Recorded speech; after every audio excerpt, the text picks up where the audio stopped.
നമുക്കിന്ന് ഞണ്ട് വൃത്തിയാക്കുന്നത് എങ്ങനെയാണെന്ന് നോക്കാം. നാട്ടിലൊക്കെ എല്ലാവരും ജീവനോടെ തന്നെയാണ് ഇതിനെ ക്ലീൻ ചെയ്തെടുക്കുന്നത്.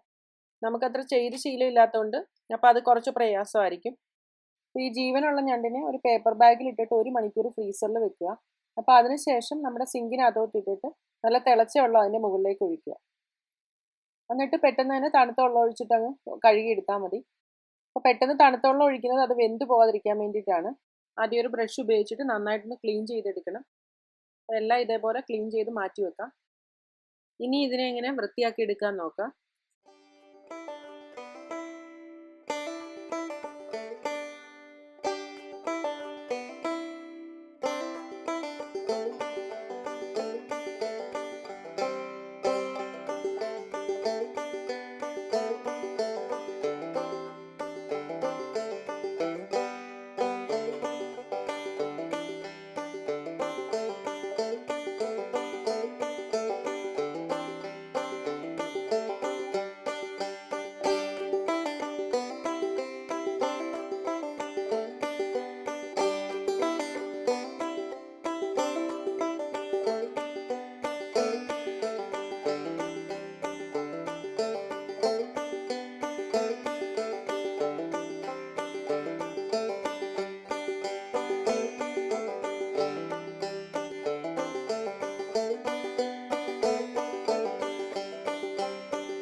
ഈ ഓറഞ്ച് നിറത്തിൽ ഈ ഷെല്ലിനുള്ളിൽ ഇരിക്കുന്ന അതിൻ്റെ പൊന്നാണ്. അത് നമ്മുടെ മീനിൻ്റെ മുട്ടയൊക്കെ പോലെ തന്നെ അതിൻ്റെ മുട്ടയാണ്. അപ്പോൾ അത് നല്ല കറിക്ക് നല്ല ഫ്ലേവറും ടേസ്റ്റും ഒക്കെ കിട്ടും. അപ്പോൾ അത് കളയരുത്. ചെറിയ ഞണ്ടായതുകൊണ്ട് ഇതിൻ്റെ തീരെ ചെറിയ കാലൊന്നും എടുത്തിട്ടില്ല.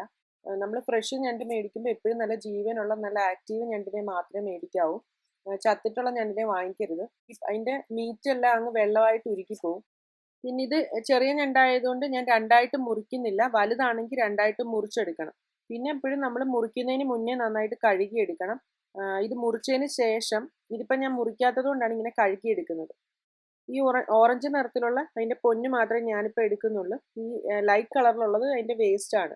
പക്ഷെ അത് പലരും ഉപയോഗിക്കാറുണ്ട്. ഞാനത് എടുക്കുന്നില്ല. ഇത് ഒരുപാട് പേര് റിക്വസ്റ്റ് ചെയ്തിട്ടാണ് ഞാൻ ഈ വീഡിയോ ഇട്ടത്. അപ്പോൾ ഈ വീഡിയോ എല്ലാവർക്കും ഇഷ്ടമായിട്ടുണ്ടെങ്കിൽ ഷെയർ ചെയ്യാനും ലൈക്ക് ചെയ്യാനും മറക്കരുത്. ഞണ്ട് വറുത്തരച്ച കറിയും ഞണ്ട് റോസ്റ്റ് ചെയ്ത് രണ്ടിൻ്റെയും വീഡിയോ ഞാൻ ഇട്ടിട്ടുണ്ട്. അപ്പോൾ അത് വേണ്ടവരത് നോക്കിയാൽ മതി.